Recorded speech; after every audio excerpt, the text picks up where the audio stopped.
Hello everyone, this is Arunesh from DLH. बात करेंगे आज के सेशन की। नेक्स्ट सेशन आपके सामने है। तो नेक्स्ट सेशन में क्लास फोर्थ में क्वेश्चन नंबर 128 से हम स्टार्ट करेंगे। पीवाईक्यू की सीरीज हमने स्टार्ट की हुई थी, 127 क्वेश्चन हो गए थे। Question number 128, during the third Anglo Mysore war the four way joint alliance against Tipu included. तो थर्ड एंग्लो मैसूर युद्ध के दौरान टीपू के विरुद्ध चतुर्पक्षीय संयुक्त गठबंधन में शामिल थे। तो जब जब एंग्लो मैसूर वॉर हुए हैं, जब फर्स्ट एंग्लो मैसूर वॉर हुआ है, चाहे सेकंड एंग्लो मैसूर वॉर हुआ है या थर्ड फोर्थ हुए हैं, उन सभी में साउथ की जो मेन पावर्स थी, जिसमें निज़ाम हैदराबाद के, मराठा और इंग्लिश, इसके अलावा ट्रावनकोर, आजकल का नॉर्दर्न केरला जिसे हम उस टाइम ट्रावनकोर के नाम से जानते थे, प्रिंसली स्टेट था। तो थर्ड एंग्लो मैसूर वॉर के दौरान ट्रावनकोर, निज़ाम, मराठा और इंग्लिश, इन तीनों का अलायंस था, इन तीनों का गठबंधन था। बहुत से राइटर्स ने, बहुत से हिस्टोरियंस ने लिखा है कि हैदर अली टीपू सुल्तान से काफ़ी आगे था। कारण उसका ये था कि वो काफ़ी डिप्लोमेटिक था, साउथ की पावर्स को अपने अलायंस में हमेशा रखता था, और इस वजह से फर्स्ट एंग्लो मैसूर वॉर में और सेकंड एंग्लो मैसूर वॉर में बार बार हैदर अली ने अंग्रेज़ों को डिफीट किया है। लेकिन टीपू सुल्तान इस टाइप की डिप्लोमेसी से दूर रहे, और इसका benefit English British East India Company ने उठाया, और इसने अलायंस किया इन सभी पावर्स के साथ में, और इसका बेनिफिट भी मिला। थर्ड एंग्लो मैसूर वॉर 1790 से 92 के बीच में चला, जिसमें टीपू सुल्तान इनसे पराजित हुआ और आखिरकार उसे ट्रीटी ऑफ श्रीरंगपट्टनम को करना पड़ा, जिसके अंतर्गत उसको अपने आधे राज्य से हाथ धोना पड़ा, और उसके अगेंस्ट रही ये ट्रीटी, और आखिरकार 1799 में Tipu Sultan fourth Anglo Mysore war में युद्ध करते हुए मारा गया। चलिए आगे बढ़ेंगे क्वेश्चन नंबर 129 की तरफ। Consider the following statements regarding the fourth Anglo Mysore war. तो ये जो स्टेटमेंट्स हैं, 3 स्टेटमेंट्स दी हुई हैं जो रिगार्डिंग है फोर्थ एंग्लो मैसूर वॉर से। तो फर्स्ट स्टेटमेंट है Tipu Sultan died during this war. तो इस युद्ध के दौरान टीपू सुल्तान की मृत्यु हो गई। डेफिनेटली इस युद्ध के दौरान टिपू सुल्तान की मृत्यु अपनी ही राजधानी श्रीरंगपट्टनम में हो गई।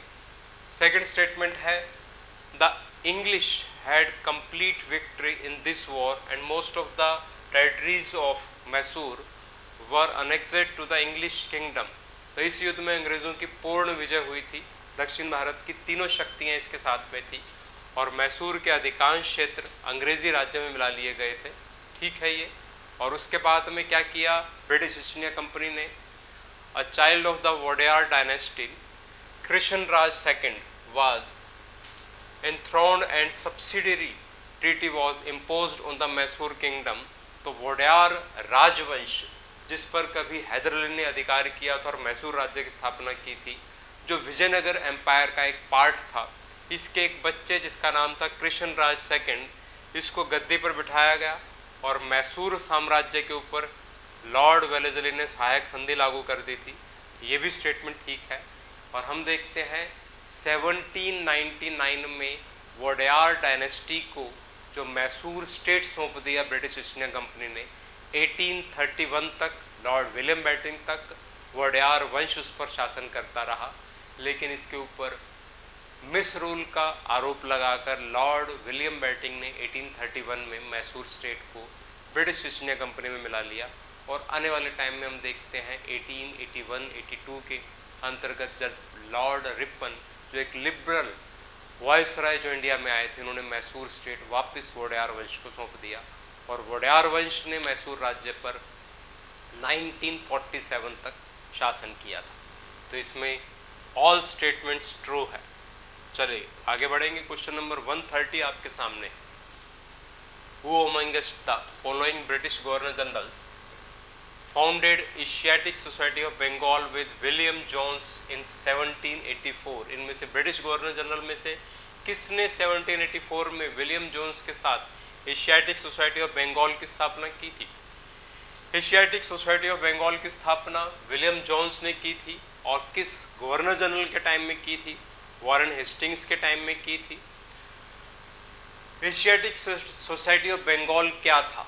तो विलियम जोन्स 1784 में कलकत्ता में जो कोर्ट की स्थापना हुई थी, सुप्रीम कोर्ट की स्थापना हुई थी, जिसमें 3 जजेस कलकत्ता में इस कोर्ट में बनकर आए थे। उस 3 जजेस में से एक जज जो थे वो थे विलियम जोन्स थे, और इंडिया में आने से पहले वो यूनानी हिस्ट्री को पढ़ चुके थे। उनकी रुचि थी, उनका इंटरेस्ट था इंडियन कल्चर में, और उन्होंने देखा कि हम ब्रिटेन के अकॉर्डिंग इंडिया में किसी भी टाइप का जस्टिस नहीं दे सकते हैं, और अगर जो हमें न्याय प्रणाली को यहाँ पर स्ट्रॉन्ग करना है कोर्ट के अंतर्गत, तो हमें यहाँ के लॉ से रिलेटेड जितने भी बुक्स हैं उनकी स्टडी करनी पड़ेगी। और उस दौरान इंडिया की सबसे इम्पॉर्टेंट जो बुक थी वो मनुस्मृति थी। एंशियंट इंडिया से मनुस्मृति फेमस कानूनी ग्रंथ था, और विलियम जोन्स ने द कोड ऑफ जेंटो लॉज के नाम से मनुस्मृति का इंग्लिश लैंग्वेज में ट्रांसलेशन किया। और विलियम जोन्स इसने एशियाटिक सोसाइटी ऑफ बंगाल की स्थापना की, जिसका उद्देश्य था, जिसका ऑब्जेक्टिव था, ब्रिटिश ऑफिसर जो इंडिया में आते हैं उनको मैक्सिमम टू मैक्सिमम मोटिवेट करना कि वो इंडियन संस्कृत लिटरेचर को सीखें, पढ़ें और उसे इंग्लिश लैंग्वेज में ट्रांसलेशन करें। तो आने वाले टाइम में हम देखते हैं विल्किंसन ने अभिज्ञान शकुंतलम का इंग्लिश लैंग्वेज में ट्रांसलेशन किया, जो वर्ड की लगभग सभी लैंग्वेज में अब तक ट्रांसलेशन जिसका हो चुका है। इंडिया की ऐसी बुक जिसका मैक्सिमम लैंग्वेज में ट्रांसलेशन हो चुका है वो है अभिज्ञान शकुंतलम, जिसे कालिदास ने लिखा था।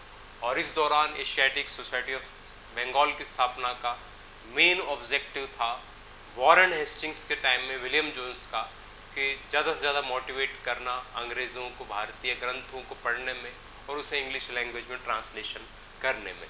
चलिए आगे बढ़ेंगे क्वेश्चन नंबर 131 की तरफ। Whose favourite saying was it is better to live one day like a lion than to live a long life like a ship. तो किसकी पसंदीदा कहावत थी भेड़ की तरह लंबा जीवन जीने की तुलना में एक दिन शेर की तरह जीना बेहतर है? तो ये कहावत फेमस है टीपू सुल्तान की। थर्ड एंग्लो मैसूर वॉर के टाइम में टीपू सुल्तान को अपने हाफ राज्य से हाथ धोना पड़ा था। श्रीरंगपट्टनम की संधि उसे करनी पड़ी थी। अपने 2 बच्चों को गिरवी रखना पड़ा था ब्रिटिश ईस्ट इंडिया कंपनी के पास में।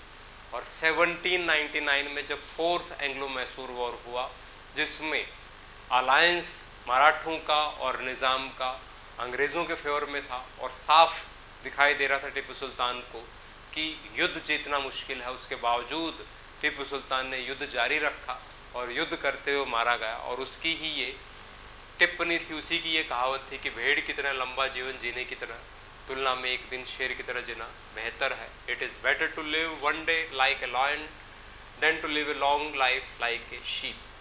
तो टीपू सुल्तान। बढ़ेंगे आगे, क्वेश्चन नंबर 132 आपके सामने है। Consider the following statements. The first guru of the Sikh, guru Nanak Dev, time period था 1469 to 1538, was a contemporary of Mughal emperor Babur and his birth place was Talwandi. तो ये समकालीन थे मुगल शासक बाबर के। डेफिनेटली ये स्टेटमेंट सही है, क्योंकि बाबर पानीपत का युद्ध 1526 में कर रहा है, जिसके अंतर्गत उसने भारत में अपने वर्चस्व की शुरुआत की थी। तो बाबर के समकालीन थे ये। और इनका बर्थ प्लेस आजकल के पाकिस्तान के तलवंडी, जिसे आजकल हम ननकाना साहिब के नाम से जानते हैं, वहाँ पर है। तो फर्स्ट स्टेटमेंट सही है, करेक्ट है। सेकंड स्टेटमेंट है the original name of second Sikh गुरु, जिसे अंगद देव के नाम से जानते हैं, वॉज लहना। तो सेकंड गुरु जिसे हम अंगद देव के नाम से जानते हैं, जिसने गुरुमुखी लिपि का आविष्कार किया था, उनका एक्चुअल जो ओरिजिनल नेम था वो लहना था। ये भी करेक्ट है। थर्ड स्टेटमेंट है Akbar donated 500 bighas of land to the fourth Sikh guru Ramdas, which he built a pond named Amritsar.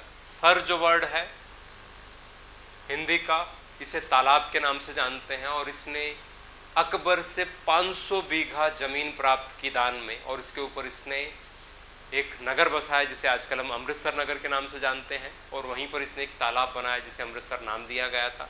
ये भी ठीक है स्टेटमेंट। फोर्थ और लास्ट स्टेटमेंट है, the fifth Sikh guru Arjun Dev led the foundation of Harmandir Sahib, popularly known as the golden temple. तो पांचवें गुरु अर्जुन देव ने हरमंदिर साहिब की स्थापना की, जिससे आजकल हम स्वर्ण मंदिर के नाम से जानते हैं। अमृतसर में इंट्रोड्यूस्ड हेरिडेटरी सक्सेशन, वंशानुगत उत्तराधिकार की शुरुआत की इन्होंने, और gurus throne and showed interest in political matters for the first time by the gurus by helping prince Khusrau. Jahangir के बड़े पुत्र खुसरो की सहायता से इसने पॉलिटिकल मैटर में, पांचवें गुरु अर्जुन देव ने पॉलिटिकल मैटर्स में इंटरफेयर करने की शुरुआत की थी। ये भी स्टेटमेंट ठीक है, इसलिए ऑल अबाव ऑप्शन ये करेक्ट आंसर होगा, क्योंकि गुरु नानक देव से रिलेटेड, गुरु अर्जुन देव से रिलेटेड, गुरु रामदास से रिलेटेड, अंगद देव से रिलेटेड, चारों स्टेटमेंट करेक्ट है। चलिए आगे बढ़ेंगे क्वेश्चन नंबर 133 की तरफ। विच सिख गुरु started collecting 1/10 of the religious tax from every Sikh and started wearing royal clothes, abandoning the attire of a saint। तो किस सिख गुरु ने प्रत्येक सिख से धार्मिक कर जो कि 1/10 के तौर पर अपने इनकम का 1/10 जो उन्हें वसूलना शुरू किया, और संत का वेश छोड़कर शाही पोशाक पहनना शुरू किया। तो सिखों के फिफ्थ जो गुरु थे अर्जुन देव, उन्होंने इस प्रकार की व्यवस्था की शुरुआत की थी। हर सिख अपनी इनकम का 1/10 जो है वो टैक्स के तौर पर देगा, जिसे सिख रिलीजन के डेवलपमेंट में यूज़ किया जाएगा, और इसके अलावा संत की पोशाक छोड़कर शाही वेशभूषा पहनने की शुरुआत की थी गुरु अर्जुन देव ने। चलिए आगे बढ़ेंगे क्वेश्चन नंबर 134 की तरफ। Which of the following methods was not used by Wellesley to achieve his political objectives. तो वेलेस्ली ने अपने राजनीतिक उद्देश्यों को प्राप्त करने के लिए इनमें से किस पद्धति का प्रयोग नहीं किया? तो सहायक संधि का प्रयोग किया था लॉर्ड वेलेस्ली ने। लॉर्ड वेलेस्ली सब्सिडियरी अलायंस के लिए ही जाना जाता है, यानी इंडिया में सब्सिडियरी अलायंस की शुरुआत फ्रेंच ईस्ट इंडिया कंपनी ने की थी, जिसे आगे डेवलप किया था लॉर्ड वेलेस्ली ने। इसके लिए इसने अनेक्सेशन की शुरुआत की थी, अनुबंध किया था राज्यों के साथ में, बहुत से युद्ध भी किए थे, जैसे कि बेसिन की संधि के बाद मराठों के साथ में युद्ध हुआ है। डिसेप्शन इसमें नहीं होगा, इसने किसी प्रकार का डिसेप्शन यानी धोखा किसी भी राज्य के साथ में नहीं किया। जबकि हम डलहौजी के टाइम में हम बोल सकते हैं कि डिसेप्शन की पॉलिसी को अपनाया गया था अवध स्टेट को ब्रिटिश स्टेट में मनाने के लिए, लेकिन लॉर्ड वेलेस्ली के टाइम में किसी प्रकार का धोखा किसी भी राज्य के साथ में नहीं किया गया था। तो आंसर होगा डी। क्वेश्चन नंबर 134 आपके सामने है। Who among the following was the governor general who followed a spiritual forward policy towards Afghanistan. तो इनमें से कौन गवर्नर जनरल था जिसने अफगानिस्तान के प्रति फॉरवर्ड पॉलिसी का पालन किया था? अफगानिस्तान के प्रति फॉरवर्ड पॉलिसी का पालन किया था लॉर्ड एलनबरो ने 1843 के अराउंड। इसने एक कठोर नीति का पालन किया था अफगानिस्तान के प्रति, जिसके अंतर्गत एंग्लो अफगान वॉर हुआ था। चलिए आगे बढ़ेंगे। By which among the following acts the ban on missionaries in India was lifted. तो इनमें से किस एक्ट के द्वारा भारत में ईसाई मिशनरी जो थे उनके प्रति प्रतिबंध हटा दिया गया था? तो ईसाई मिशनरीज के ऊपर बैन लगा हुआ था कि वो इंडिया में आकर अपना धर्म का प्रचार नहीं कर सकते, लेकिन जिस चार्टर एक्ट के अंतर्गत ये बैन हटाया गया था वो चार्टर एक्ट है 1813 का चार्टर एक्ट, और इसी चार्टर एक्ट के अंतर्गत ब्रिटिश ईस्ट इंडिया कंपनी को ट्रेड करने के राइट्स जो थे, मोनोपोली जो थी, वो भी खत्म कर दी गई थी। सिर्फ तंबाकू और चाय के ऊपर ब्रिटिश ईस्ट इंडिया कंपनी के हाथ में मोनोपोली रहेगी, अदरवाइज वो सिर्फ एडमिनिस्ट्रेशन को देखेगी। यानी किस एक्ट के अंतर्गत इंग्लैंड के ट्रेडर्स को, अदर ट्रेडर्स को जो ईस्ट इंडिया कंपनी में शामिल नहीं थे, अदर ट्रेडर्स को इंडिया में ट्रेड करने की अनुमति मिल गई? तो 1813 के एक्ट के अंतर्गत। क्यों? क्योंकि 1813 के एक्ट से पहले इंग्लैंड से केवल ब्रिटिश ईस्ट इंडिया कंपनी ही भारत में ट्रेड कर सकती है, इस टाइप की व्यवस्था थी। लेकिन 1813 में इस ट्रेड की मोनोपल्ली को हटा दिया गया था ब्रिटिश ईस्ट इंडिया कंपनी से, और इसी के साथ ही ईसाई मिशनरीज के ऊपर जो बैन था वो भी हट गया था 1813 में। चलिए आगे बढ़ेंगे क्वेश्चन नंबर 137 की तरफ। In which Anglo Sikh war lord Dalhousie annexed Punjab, तो किस एंग्लो सिख युद्ध में लॉर्ड डलहौजी ने पंजाब पर कब्जा कर लिया? तो लॉर्ड डलहौजी के टाइम में सेकंड एंग्लो सिख वॉर हुआ था। दो एंग्लो सिख वॉर हुए हैं, जिनमें से सबसे पहला Anglo Sikh war Lord Hastings के टाइम में हुआ था, हॉर्डिंग के टाइम में हुआ था सॉरी, और second Anglo Sikh war Dalhousie के टाइम में हुआ था। लाहौर और भैरोवाल की संधि फर्स्ट एंग्लो सिख वॉर के टाइम में हुई थी, लेकिन डलहौजी ने सेकंड एंग्लो सिख वॉर के टाइम में 1849 में गुजरात के युद्ध में सिखों को पराजित करके आखिरकार उसे ब्रिटिश ईस्ट इंडिया कंपनी में मिला लिया था। तो आंसर होगा second Anglo Sikh war. Question number 138, which of the following statements are correct, तो इनमें से कौन सी स्टेटमेंट करेक्ट है वो आपको देखनी है, सिख धर्म से रिलेटेड है। फर्स्ट स्टेटमेंट है the sixth guru of the Sikh Hargobind established the Akal Takht opposite of the golden temple, fortified Amritsar and made the Sikh fighters, तो इसने सिखों को एक लड़ाकू जाति के तौर पर बदल दिया था, अकाल तख्त की स्थापना की थी हरगोविंद ने, ये ठीक है गुरु हरगोविंद ने। Hargobind had to spend the last days of his life in the hills of Kashmir Kiratpur and died there, तो ये भी स्टेटमेंट ठीक है, हरगोविंद ने अपने जीवन के अंतिम समय कश्मीर में कीरतपुर में बिताए थे और वहीं पर इनकी मृत्यु हो गई थी। The original name of the ninth Guru of the Sikh, तो थर्ड स्टेटमेंट में नाइन्थ गुरु के बारे में लिखा हुआ है कि the original name of the ninth Guru Tegh Bahadur was Tyagmal, ठीक है ये, and he assume the title of Sachcha Patshah, ये भी ठीक है। He started the Pahul tradition, the tradition of collectively drinking amrit and taking prasad in the same bowl of to break the casteism, तो ये भी ठीक है। तो इन्होंने पाहुल प्रथा की शुरुआत की थी, जिसके अंतर्गत प्रसाद के तौर पर सभी मिलकर एक अमृत चखते थे और जिसका उद्देश्य था जाति व्यवस्था की समाप्ति करना। तो ये चारों स्टेटमेंट ठीक है, ऑल अबाव आंसर होगा इसमें। क्वेश्चन नंबर 139 आपके सामने है, the works of Guru Govind Singh are, तो गुरु गोविंद सिंह के इनमें से कौन कौन से काम है? इन्होंने दशम ग्रंथ लिखा है, चंडी दीवार लिखा था जिसे चंडी चरित्र कहा जाता है, एक विचित्र नाटक लिखा था, और जफरनामा जो औरंगजेब के लिए लिखा था। ये चारों बुक्स लिखी है गुरु गोविंद सिंह ने, तो ये वर्क्स चारों के चारों गुरु गोविंद सिंह के हैं। क्वेश्चन नंबर 140 आपके सामने है, who build a strong fort called Lohgarh in Mukhlispur, Punjab के मुखलिसपुर में लोहगढ़ की स्थापना किसने की थी? बंदा बहादुर, या जिसे बंदा बैरागी के नाम से जानते हैं, इसने लोहगढ़ की स्थापना की थी। क्वेश्चन नंबर 141 आपके सामने है, on the order of which Mughal emperor was बंदा बहादुर किल्ड, तो किस मुगल शासक के आदेश पर बंदा बहादुर की हत्या की गई थी? 1716 में बंदा बहादुर की हत्या की गई थी, और 1713 से 1719 तक का टाइम पीरियड है फर्रुखसियर मुगल शासक का, इस वजह से आंसर होगा फर्रुखसियर, जो कि सैयद ब्रदर्स के सहयोग से गद्दी पर बैठा था। नंबर 142 आपके सामने है, who founded the military organisation on Khalsa Dal, तो सैन्य संगठन खालसा दल की स्थापना किसने की थी? ऑलरेडी आप देख चुके हो, 13 अप्रैल 1699 में गुरु गोविंद सिंह ने खालसा पंथ की स्थापना की थी, खालसा पंथ की स्थापना की थी। लेकिन यहाँ पर क्वेश्चन है खालसा दल, तो दले खालसा या खालसा दल जिसे बोलते हैं, इसकी स्थापना कर्पूर सिंह ने की थी, और कपूर सिंह ने सिखों की जो 12 मिसल्स थी उनकी एक जॉइंट मिलिट्री बनाई थी, जिसे हम दले खालसा के नाम से जानते हैं।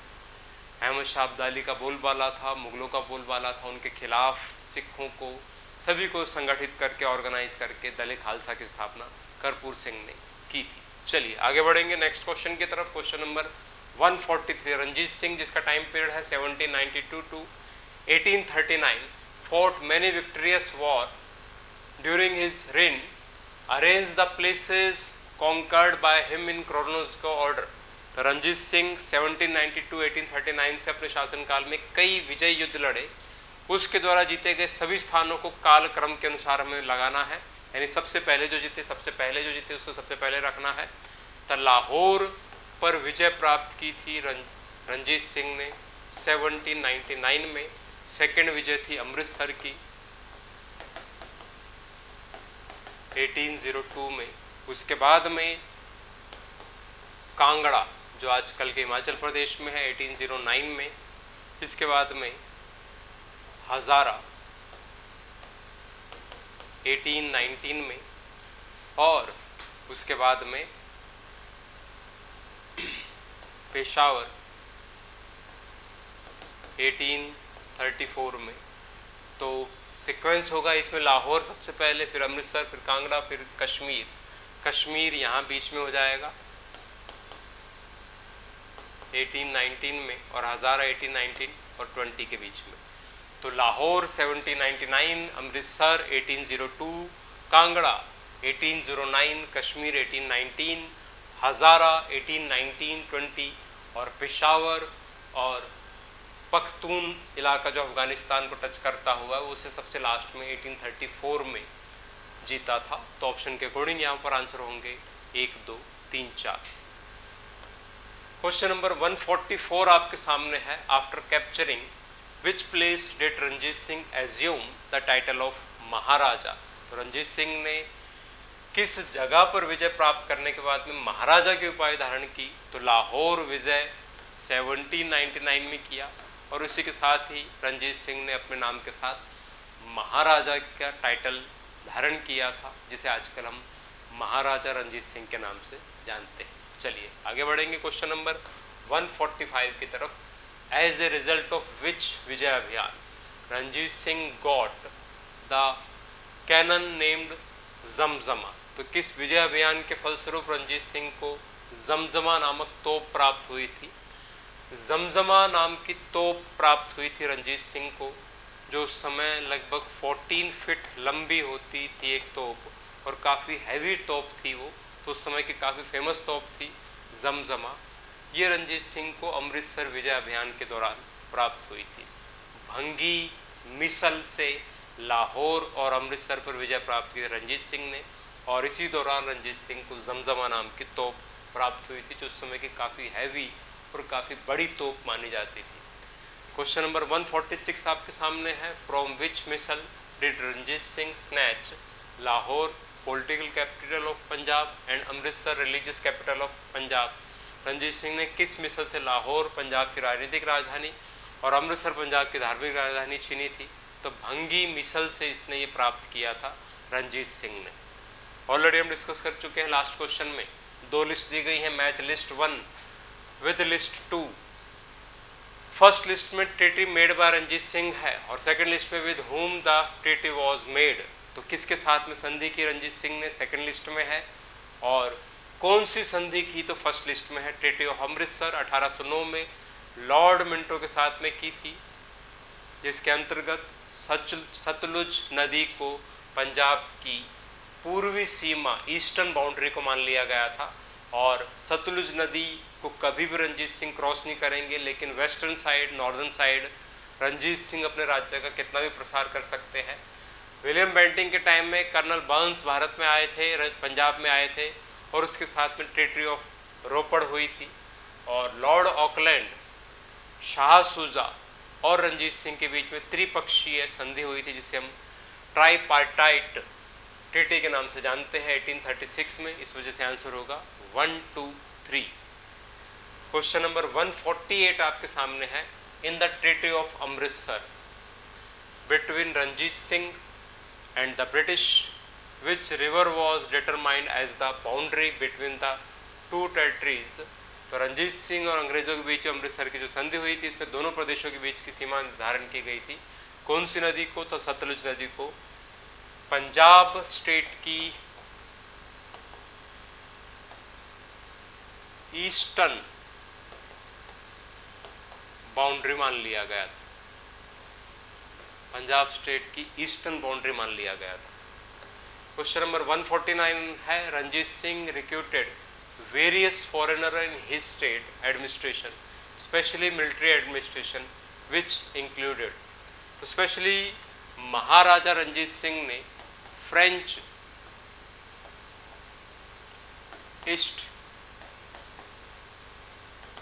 इंडिया कंपनी के हेल्प से अपनी मिलिट्री को ट्रेंड किया था और इसके लिए स्पेशली एडमिनिस्ट्रेशन को भी शामिल किया था। तो इनमें से किसे अपने मिलिट्री एडमिनिस्ट्रेशन में शामिल किया? वनतूरा को शामिल किया, अलार्ड को शामिल किया, कोर्ट एंड गार्डनर को शामिल किया, एविटेबल को शामिल किया। इन चारों को अपने मिलिट्री एडमिनिस्ट्रेशन को बढ़ाने के लिए, मैनेज करने के लिए शामिल किया था। 1 2 3 4। क्वेश्चन नंबर 150 आपके सामने है, the founder of Sikh state in Punjab was Maharaja Ranjit Singh. Sikh राज्य की स्थापना महाराजा रणजीत सिंह ने की थी 1792 में। क्वेश्चन नंबर 151 है, the ruler of Punjab state during the first Anglo Sikh war 1845 to 46 and second Anglo Sikh war 1848 to 49 was. तो प्रथम आंग्ल सिख युद्ध 1845 से 46 के बीच में और सेकेंड एंग्लो सिख वॉर 1848 से 49 के बीच में पंजाब राज्य का शासक कौन था? तो पंजाब राज्य का शासक इन दोनों युद्ध के दौरान दलीप सिंह था, जो माइनर था, और इसके रेजिडेंट के तौर पर इसकी मदर जिंदन बाई रूल कर रही थी। और इसी के टाइम में दोनों युद्ध हुए थे। फर्स्ट युद्ध लॉर्ड हॉर्डिंग के टाइम में हुआ था और सेकेंड युद्ध लॉर्ड डलहौजी के टाइम में हुआ था। और सेकेंड युद्ध के बाद में लॉर्ड डलहौजी ने पंजाब स्टेट को ब्रिटिश स्टेट में मिला लिया, ईस्ट इंडिया कंपनी में मिला लिया, और दलीप सिंह को एजुकेशन के लिए इंग्लैंड भेज दिया, जहां रहस्यमय स्थितियों में इसकी मृत्यु हो गई। चलिए क्वेश्चन नंबर 152 आपके सामने है। लिस्ट 1 है, लिस्ट 2 है, जिसे आपस में मैच करना है। Treaty of Lahore first Anglo Sikh war से संबंधित है। ट्रीटी ऑफ भैरोवॉल ये भी फर्स्ट एंग्लो सिख वॉर से संबंधित है। Merger of Punjab in the British empire 1849 से संबंधित है। ये दोनों लॉर्ड हॉर्डिंग के टाइम से संबंधित है और ये लॉर्ड डलहौजी के टाइम से संबंधित है। आंसर होगा 1 2 3। क्वेश्चन नंबर 153 आपके सामने है, during the tenure of which governor general of India Sindh was merged 1843 in the British empire. तो भारत के किस गवर्नर जनरल के कार्यकाल में सिंध को ब्रिटिश ईस्ट इंडिया कंपनी में मिला लिया गया? तो सिंध अवध राज्य की तरह लगातार ब्रिटिश ईस्ट इंडिया कंपनी के वफादार था, लेकिन फिर भी इसे ब्रिटिश ईस्ट इंडिया कंपनी में मिला लिया गया था लॉर्ड एलनबरो के टाइम में 1843 में। और लॉर्ड एलनबरो ने अपने फेमस ऑफिसर चार्ल्स नेपियर को भेजा था सिंध पर विजय प्राप्त करने के लिए, सिंध पर डायरेक्ट ईस्ट इंडिया कंपनी का अधिकार करने के लिए। चार्ल्स नेपियर ने अपनी डायरी में लिखा है कि हालांकि लगातार Sindh British East India company के प्रति वफादार रहा है और ऐसा कोई कारण नहीं है कि सिंध राज्य को ब्रिटिश राज्य में मिलाया जाए, लेकिन टाइम आ चुका है कि अब हमें सिंध पर कब्जा करना चाहिए। हालांकि ये एक गलत काम है, नीति के खिलाफ है, लेकिन फिर भी हम ये काम करेंगे। इस टाइप की बात चार्ल्स नेपियर ने लिखी है। तो नेक्स्ट क्वेश्चन आपके सामने है, who is credited with the conquest of Sindh. तो सिंध विजय का श्रेय किसे दिया जाता है? चार्ल्स नेपियर को दिया जाता है। इसी की डायरी में इसकी पूरी जानकारी हमें मिलती है। आगे बढ़ेंगे क्वेश्चन नंबर 155 की तरफ। Arrange the states that accepted Wellesley subsidiary treaty in chronological order. तो लॉर्ड वेलेस्ली ने 1799 से 1804 के बीच में भारत के बहुत से राज्यों के साथ में सहायक संधि की थी, जिसमें सबसे पहली सहायक संधि हैदराबाद राज्य के साथ में की, उसी साल मैसूर राज्य के साथ में भी की, और तंजौर के साथ में की नेक्स्ट ईयर, अवध राज्य के साथ में की, और 1802 में आखिरकार पूना के पेशवा के साथ में की। तो 1 2 3 4 5 ये आंसर हो जाएगा, सीक्वेंस में है ये। आगे बढ़ेंगे। Who said regarding the subsidiary treaty, our policy and our aim have reduced the Indian states to a state of nothingness। तो सहायक संधि के संबंध में किसने कहा था कि हमारी नीति और हमारे उद्देश्य ने भारतीय राज्यों को शून्यता की स्थिति में पहुंचा दिया है। तो लॉर्ड वेलेस्ली जिसने सहायक संधि की थी उसी ने इस प्रकार की टिप्पणी की है, इस टाइप का स्टेटमेंट दिया है। और पॉलिसी एंड और aim have reduced the Indian state to a state of nothingness, क्योंकि लॉर्ड वेलेस्ली का मानना था कि हमने इनके साथ में जो संधि की है इनको शून्यता की स्थिति पर ले गए, इनके हाथ में कुछ नहीं है। अब जो भी इनको कदम उठाना है वो हमारे अकॉर्डिंग ही उठाना है, अपने पड़ोसी राज्यों के साथ में इनको जैसे भी रिलेशन रखना है वो हम डिसाइड करेंगे। और इनके हेल्प के नाम पर हमने एक ब्रिटिश आर्मी रेजिडेंट के तौर पर इनके राज्यों में रख दी है। चलिए आगे बढ़ेंगे क्वेश्चन नंबर 157 की तरफ। In the context of subsidiary treaty who said that the existence of local kings ended the day they were protected by the company or the company became their assistant। तो सहायक संधि के संदर्भ में किसने कहा था कि स्थानीय राजाओं का अस्तित्व उसी दिन समाप्त हो गया जिस दिन उन्हें कंपनी द्वारा संरक्षण प्राप्त हुआ या कंपनी उनके सहायक बन गई। इस टाइप की बात कार्ल मार्क्स ने लिखी है, फेमस कम्युनिस्ट विचारधारा के समर्थक कार्ल मार्क्स, जिसकी फेमस बुक है दास कैपिटल, जिसमें इस प्रकार की बात इसने लिखी है कि जिस दिन भारत के राज्यों ने अंग्रेजों के साथ में सहायक संधि की उसी दिन से इनका खुद का वर्चस्व खत्म हो गया, अस्तित्व समाप्त हो गया। उसके बाद में ये एक कठपुतली की तरह भारत में शासन करते रहे और आने वाले टाइम में जब ईस्ट इंडिया कंपनी को लगा कि अब इनके राज्यों पर हमें अधिकार करना चाहिए तो डलहौजी ने उस नीति के अंतर्गत इनके राज्यों पर अपना अधिकार कर लिया। इस प्रकार की बात कार्ल मार्क्स ने लिखी है। चलिए आगे बढ़ेंगे क्वेश्चन नंबर 158 की तरफ। द ओरिजिनेटर या inventor of subsidiary treaty in India was, तो इसमें सिंपल क्वेश्चन है कि भारत में सहायक संधि का जन्मदाता कौन था, आविष्कारक कौन था। तो भारत में सहायक संधि का जन्मदाता डुप्ले या जिसे डुप्लेक्स कहा जाता है, फ्रेंच ईस्ट इंडिया कंपनी का गवर्नर बनकर भारत में आया था और इसने सबसे पहले कर्नाटक हैदराबाद के अंदरूनी मामलों में हस्तक्षेप किया और उनको हेल्प के नाम पर सहायक संधि शुरू की।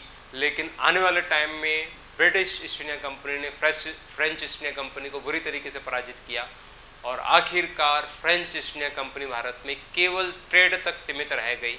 और इस प्रकार की पॉलिसी को, सब्सिडी अलायंस को शुरू करने का श्रेय डुप्ले को दिया जाता है, लेकिन उसको डेवलप करने का काम जो है किया था भारत में लॉर्ड वेलेस्ली ने।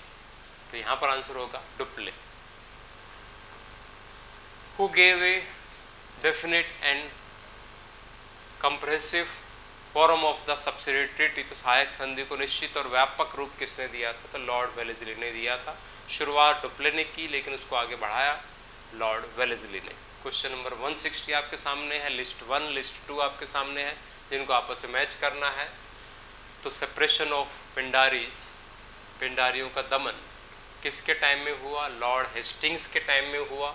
1818 में आजकल के मराठवाड़ा क्षेत्र में पिंडारियों का दमन किया गया था लॉर्ड हेस्टिंग्स के द्वारा और इसी वजह से थर्ड एंग्लो मराठा वॉर की शुरुआत हुई थी पिंडारी दमन से। और first Anglo Burmese war Lord Amherst के टाइम में हुआ था 1824-25 के अंतर्गत। और सेपरेशन ऑफ ठग्स यानी ठगी प्रथा को समाप्त किया गया था विलियम बेंटिंग के टाइम में 1833 में। और मैकालेज एजुकेशन पॉलिसी प्रपोजल ये भी लॉर्ड विलियम बेंटिंग के टाइम में लेकिन 1835 में हुआ था। तो 1 2 3 4 आंसर होगा। ये दोनों चीज़ें लॉर्ड विलियम बेंटिंग के टाइम में हुई थी। ठगी प्रथा को समाप्त करना 1833 के चार्टर एक्ट के अंतर्गत और मैकाले ने जो ब्रिटिश ईस्ट इंडिया कंपनी की जो एजुकेशन पॉलिसी को लागू किया उसके अंतर्गत इसने इंग्लिश लैंग्वेज को कंपलसरी कर दिया था जिसको हम मैकालेज एजुकेशन पॉलिसी प्रपोजल के नाम से जानते हैं। आगे बढ़ेंगे, 2 लिस्ट दी गई हैं, लिस्ट 1 लिस्ट 2 आपस में मैच करना है। End of ban of newspaper 1825 में जितने भी न्यूज़पेपर के ऊपर एक्ट लगाए गए थे उन सभी बैन्स को समाप्त कर दिया था किसने, चार्ल्स मेटकाफ ने। चार्ल्स मेटकाफ जिसे भारत में समाचार पत्रों का मुक्तिदाता के नाम से पुकारा जाता है। 1825 में इसने सभी बैन हटा दिए थे। इससे आ गया फर्स्ट एंग्लो अफगान वॉर। तो first Anglo Afghan war Lord Auckland के टाइम से संबंधित है, लॉर्ड ऑकलैंड के टाइम से संबंधित है। First Anglo Sikh war Lord Harding के टाइम से संबंधित है। और Hindu window remarriage act Lord Dalhousie के टाइम से संबंधित है 1856 में। तो फर्स्ट का 4 हो जाएगा, सेकंड का बी का सेकंड हो जाएगा, सी का थर्ड हो जाएगा और डी का फर्स्ट हो जाएगा। आंसर होगा B.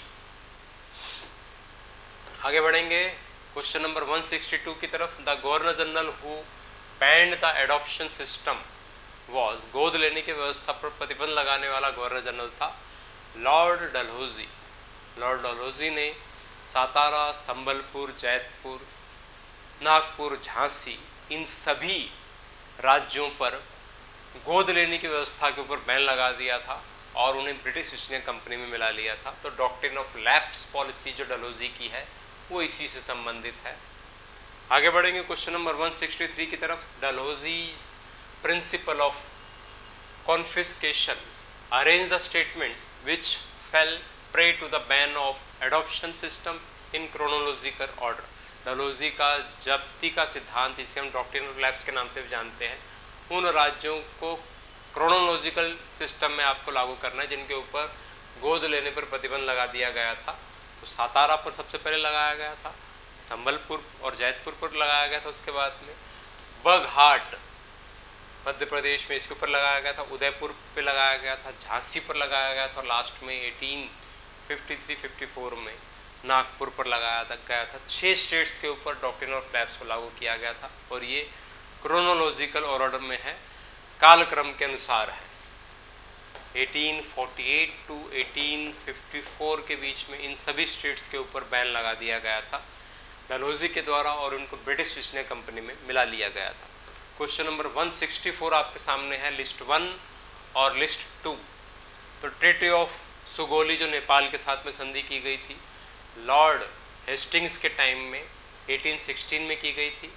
First Anglo Burmese war 1824-26 में लॉर्ड एमहर्स्ट के टाइम में हुआ था।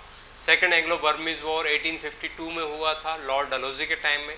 और थर्ड एंग्लो बर्मीज वॉर जिसके अंतर्गत बर्मा को ब्रिटिश ईस्ट इंडिया कंपनी में मिला लिया गया था, लॉर्ड डफरिन के टाइम में हुआ था, जिसके टाइम में 1885 में इंडियन नेशनल कांग्रेस की भी स्थापना हुई थी। तो इसलिए आंसर होगा 1, 2, 3, 4। क्वेश्चन नंबर 165 आपके सामने है, consider the following statements. Robert Clive was the first governor general of Bengal. Robert Clive Bengal के पहले गवर्नर जनरल थे। गलत स्टेटमेंट है ये, बंगाल के गवर्नर थे, लेकिन गवर्नर जनरल बंगाल के पहले जो थे वो थे वॉरेन हेस्टिंग्स।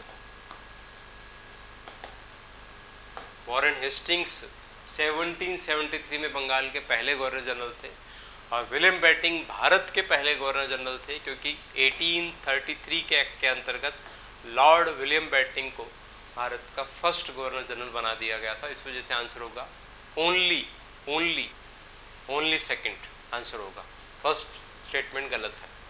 आगे बढ़ेंगे क्वेश्चन नंबर 166 की तरफ। Where was the capital of Raja Ranjit Singh of Punjab.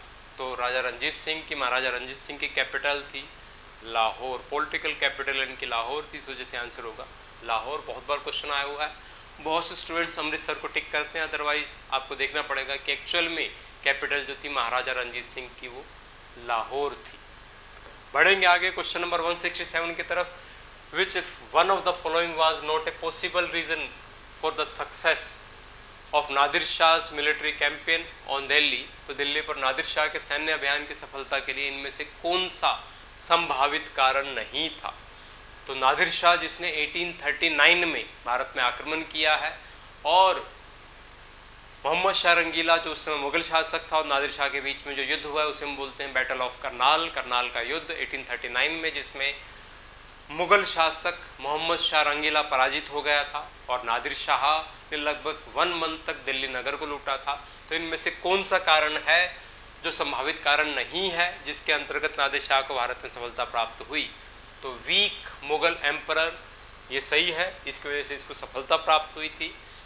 Lack of strong defence in the north west frontier, और मुगल शासकों ने उत्तर पश्चिम जो सीमा जिसे मजबूत रखा जाता था, जिससे कि वेस्ट साइड से कोई भी आक्रमण ना हो पाए, उसको मजबूत नहीं रखा था, तो इसका अभाव था, लैक ऑफ स्ट्रॉन्ग डिफेंस। इसके अलावा delayed preparations for the defence of Delhi, Delhi में जो मोहम्मद शाह रंगीला था उसको बार बार जासूसों ने, स्पाइज ने चेताया था कि नादिर शाह भारत की तरफ बढ़ रहा है, लेकिन जब तक दिल्ली के पास नहीं पहुंच गया मोहम्मद शाह रंगीला युद्ध के लिए तैयार नहीं हुआ। तो ये भी एक कारण था जिसके अंतर्गत नादिर शाह को भारत में सफलता प्राप्त हुई थी। और फोर्थ और लास्ट ऑप्शन है use of better military technology by the invading army, तो आक्रमणकारी द्वारा बेहतर सैन्य प्रौद्योगिकी का प्रयोग किया गया, ये आंसर हो जाएगा, क्योंकि कोई एक्स्ट्रा ऑर्डिनरी टेक्नोलॉजी का यूज़ नादिर शाह ने नहीं किया था। जिस समय बाबर ने भारत में आक्रमण किया था तो बाबर ने भारत में सबसे पहले तोपों का, बारूद का प्रयोग किया था, और उसकी सफलता का सबसे महत्वपूर्ण कारण बाबर का वही था।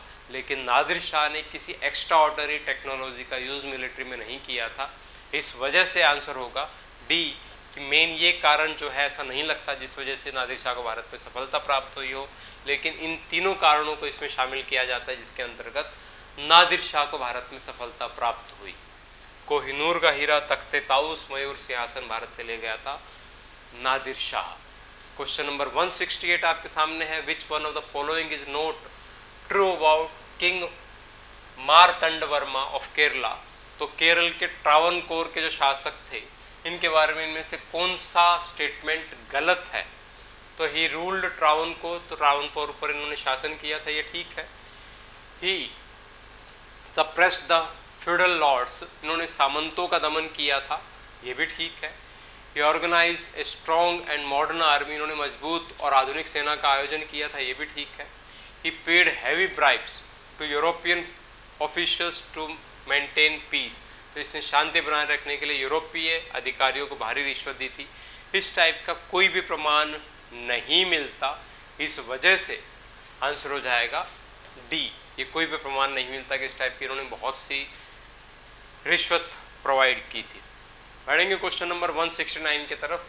What were the main staples exported from Bengal by the English East India company in the mid 18th century, तो 18वीं शताब्दी के दौरान इनमें से बंगाल से निर्यात करने वाली कौन सी वस्तुएं जो थी जो ईस्ट इंडिया कंपनी भारत में करती थी।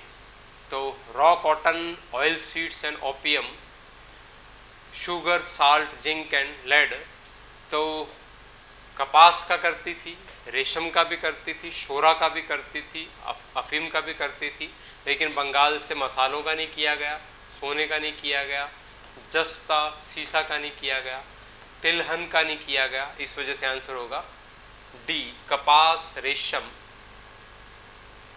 शोरा और अफीम, कॉटन, सिल्क, साल्टपेटर एंड ओपियम, इसका निर्यात ईस्ट इंडिया कंपनी के द्वारा बंगाल से किया गया है 18वीं शताब्दी में।